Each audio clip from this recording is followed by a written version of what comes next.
Œuvre de Maria Valtorta. Tome 5, chapitre 344, intitulé Rencontre avec les disciples à Césarée de Philippe et explication du signe de Jonas, le 28 novembre 1945. La ville doit être de construction récente comme Tibériade et Ascalon. Elle a été édifiée sur un plan incliné que domine une forteresse hérissée de tours, entourée de murailles cyclopéennes, défendue par des fossés profonds dans lesquels descend en partie l'eau de deux ruisseaux qui, après s'être presque réunis en formant un angle, s'éloignent ensuite en s'écoulant, l'un au dehors de la ville et l'autre vers l'intérieur. De belles rues, des places, des fontaines, des constructions à la mode de Rome montrent que là aussi l'obéissance servile des tétrarques s'est manifestée en faisant fi de tout respect pour les usages de la patrie. La ville, sans doute parce qu'elle est un nœud de grande route importante qu'empruntent les caravanes qui vont à Damas, Tyr, Céphète ou Tibériade, comme le signalent à toutes les portes les bandes indicatrices, est remplie de gens en mouvement. Piétons, cavaliers, longues caravanes d'ânes et de chameaux se croisent dans les rues larges et bien tenues, et des groupes de commerçants ou de désœuvrés se tiennent sur les places, sur les portiques, près des habitations luxueuses. Peut-être y a-t-il aussi des termes pour parler d'affaires ou pour passer le temps à de vains bavardages. Sais-tu où nous pourrons les trouver demande Jésus à Pierre. Oui, ceux que j'ai interrogés m'ont dit que les disciples du rabbi ont l'habitude de se réunir pour les repas dans une maison de fidèles juifs près de la citadelle, et ils me l'ont décrite.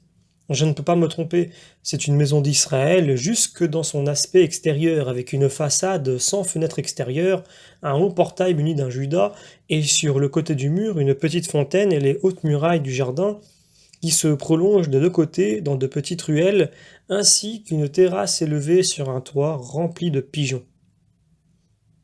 C'est bien, dans ce cas, allons-y.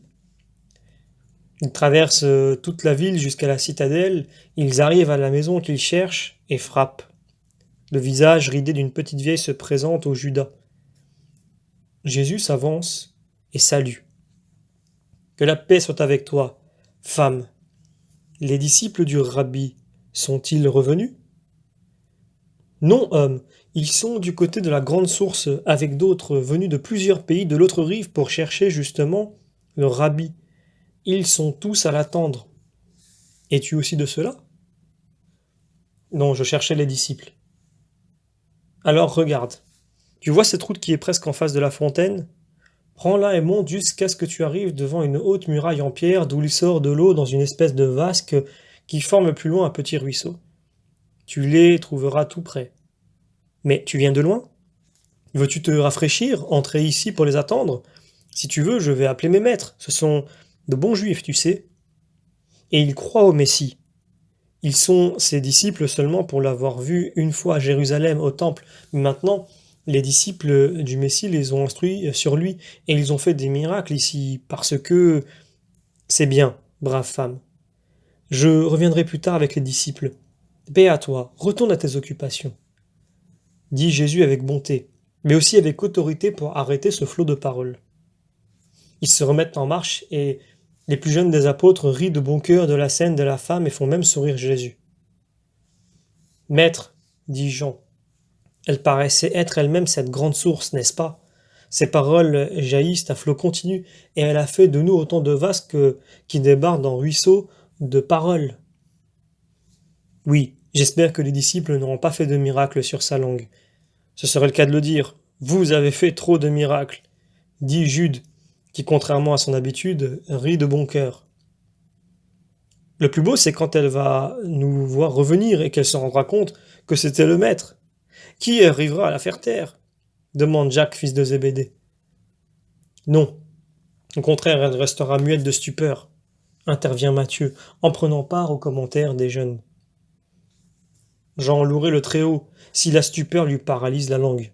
C'est sans doute parce que je suis presque à jeun, mais ce qu'il a de certain, c'est que le tourbillon de ses paroles m'a fait tourner la tête, dit Pierre. Ah, comme elle criait! Serait-elle donc sourde? Demande Thomas. Non, c'est nous qu'elle croyait sourd, dit Judas.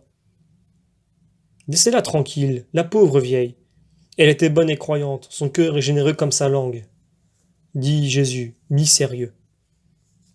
Alors mon maître, cette vieille est héroïque tant elle est généreuse, s'exclame Jean en riant de bon cœur. La paroi rocheuse et calcaire est visible et déjà l'on entend le murmure de l'eau qui retombe dans la vasque. Voici le ruisseau, suivons-le. Voilà la fontaine. Et là, Benjamin, Daniel, Abel, Philippe, Hermasté, nous sommes ici.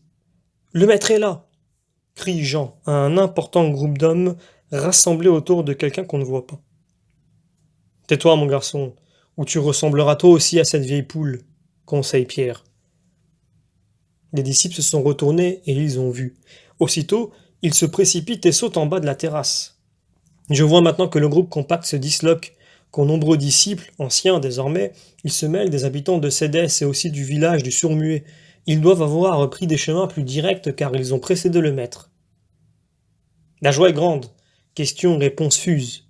Patiemment, Jésus écoute et répond jusqu'à ce que, avec deux autres, paraisse le maigre et souriant Isaac, chargé de provisions.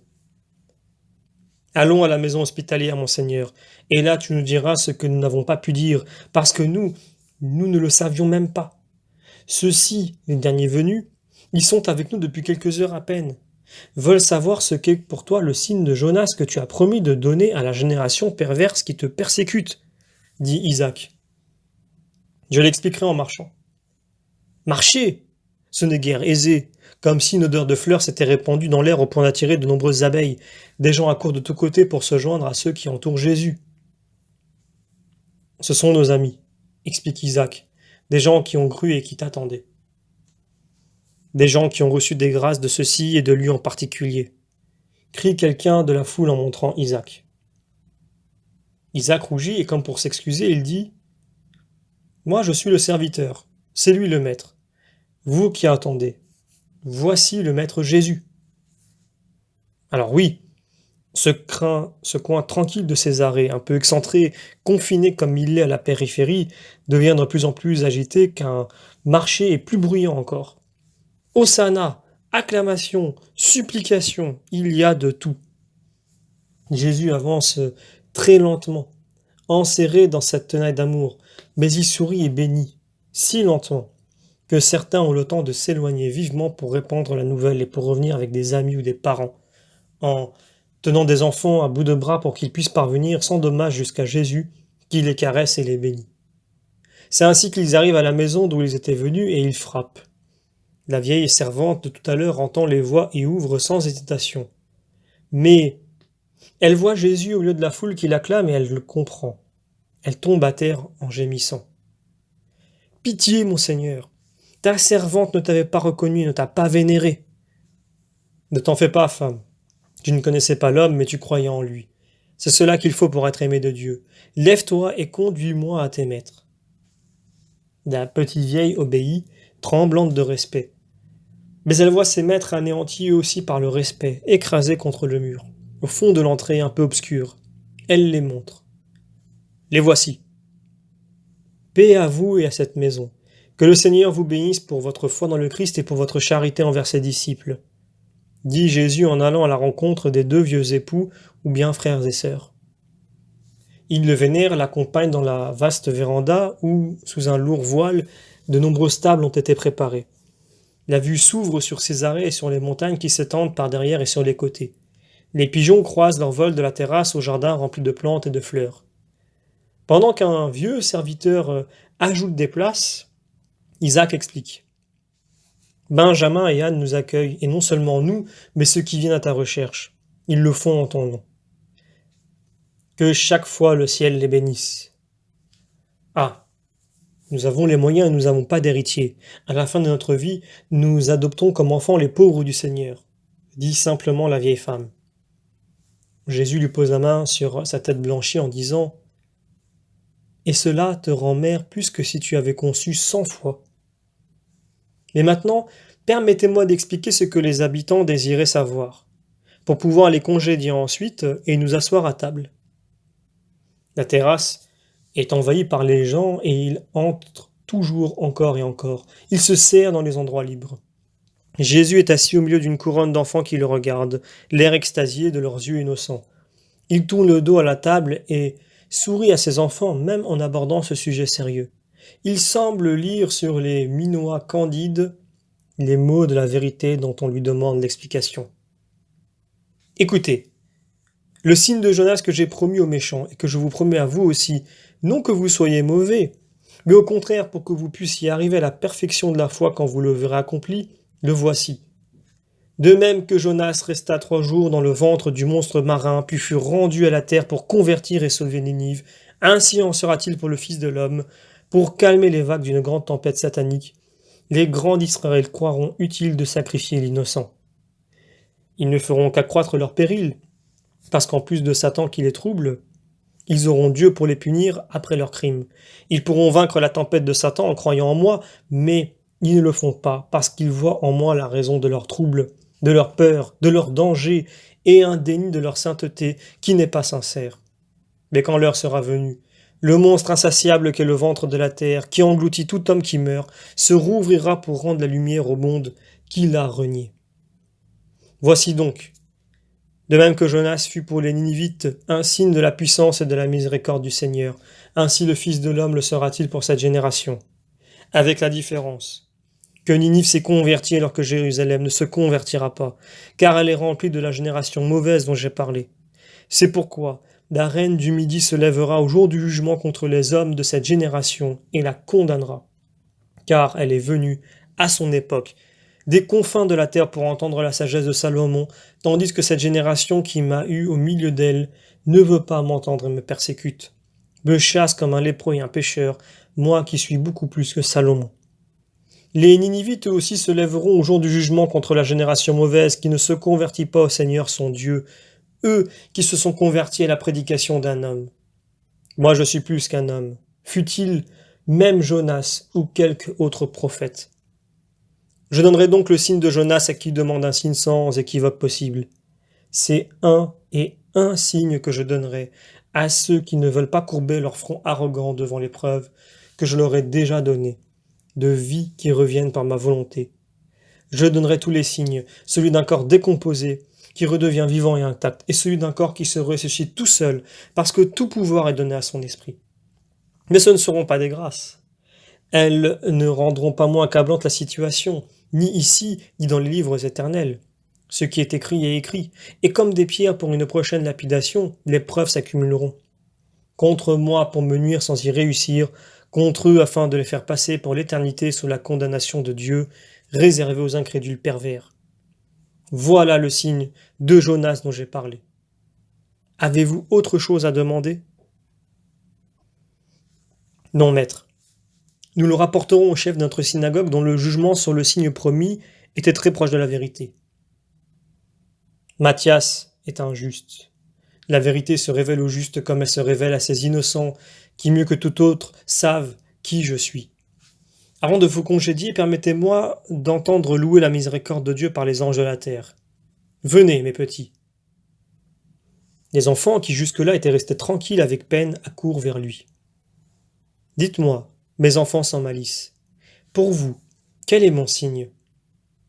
Que tu es bon, que tu as fait guérir maman par ton nom, que tu es gentil avec tout le monde, que tu es beau, pas comme peut l'être un homme, que tu rends bon même celui qui était mauvais, comme mon père. Chaque petite bouche d'enfant énonce une douce particularité de Jésus et révèle les peines que Jésus a changées en sourire. Mais le plus gentil de tous est un petit diable de 4 ans qui grimpe sur les genoux de Jésus et se serre à son cou en disant « Je pense que ton signe, c'est que tu aimes tous les enfants et que les enfants t'aiment. Ils t'aiment comme ça. » Et il ouvre ses petits bras potelés et rit, pour se serrer de nouveau au cou de Jésus en frottant sa petite joue d'enfant à la joue de Jésus, qui l'embrasse en demandant « Mais pourquoi m'aimez-vous puisque vous ne m'avez jamais vu auparavant ?»« Parce que tu ressembles à l'ange du Seigneur. »« Tu ne l'as jamais vu, mon petit, » dit en souriant Jésus pour l'éprouver. L'enfant reste un moment interdit, puis il rit en montrant ses petites dents. « Mais mon âme l'a bien vue. Maman dit qu'elle est en moi, et elle est ici, et Dieu la voit, et l'âme a vu Dieu et les anges, et elle les voit. Et mon âme te connaît parce que tu es le Seigneur. Jésus l'embrasse sur le front en disant que par ce baiser, la lumière croise dans ton intelligence. Puis il le dépose par terre et l'enfant court en sautillant vers son père, en tenant sa main appliquée sur le front à l'endroit où il a reçu le baiser. Il s'écrie Ah maman, qu'elle me donne un baiser au même endroit, que le Seigneur et que la voix lui reviennent et qu'elle ne pleure plus. On explique à Jésus que cette femme a une maladie de la gorge, qu'elle désire un miracle, n'a pas été guérie par les disciples, qui n'ont pu atteindre ce mal tant il est profond. Elle sera guérie par le plus petit disciple, son petit garçon. Va en paix, homme, et aie foi comme ton fils, dit Jésus en congédiant le père du petit garçon. Il embrasse les autres enfants qui sont restés pour obtenir le même baiser sur le front, et il congédie les habitants. Il reste les disciples ainsi que les habitants de Sédès et de l'autre localité. Pendant que l'on s'occupe des vivres, Jésus ordonne le départ pour le lendemain de tous les disciples qui le précéderont à Capharnaüm pour s'unir à d'autres venus d'ailleurs. Vous prendrez ensuite avec vous Salomé, les épouses et les filles de Nathanaël et de Philippe, ainsi que Jeanne et Suzanne, à mesure que vous descendrez vers Nazareth. Là, vous prendrez ma mère et la mère de mes frères et vous les accompagnerez à Béthanie, dans la maison où se trouve Joseph, sur les terres de Lazare. Nous viendrons par la Décapole. Et Marziam, demande Pierre. J'ai dit, précédez-moi à Capharnaüm, je n'ai pas dit, allez. Mais de Capharnaüm, on pourra prévenir les femmes de notre arrivée, de façon qu'elles soient prêtes quand nous irons à Jérusalem par la Décapole. Marziam, qui est maintenant un jeune homme, fera route avec les disciples en escortant les femmes. C'est que je voulais amener aussi ma femme à Jérusalem. La pauvre, elle l'a toujours désiré, et elle n'était jamais venue parce que je ne voulais pas d'ennui. Mais je voudrais lui faire plaisir cette année. Elle est si bonne. Mais oui, Simon. Raison de plus pour que Marziam aille avec elle. Ils feront le voyage lentement et nous nous retrouverons tous là-bas. Le vieux maître de maison demande. Vous passez si peu de temps chez moi? Père, j'ai encore beaucoup à faire et je veux être à Jérusalem au moins 8 jours avant la Pâque. Rends-toi compte que la première phase de la lune d'Adar est terminée. C'est vrai, mais je t'ai tant désiré. Près de toi, il me semble que je suis dans la lumière du ciel, et la lumière doit s'éteindre à ton départ. Non, père, je te la laisserai dans le cœur et à ta femme aussi, à toute cette maison hospitalière. Ils s'asseyent aux tables. Jésus fait l'offrande et bénit la nourriture que le serviteur distribue ensuite, aux différentes tables. Fin du chapitre.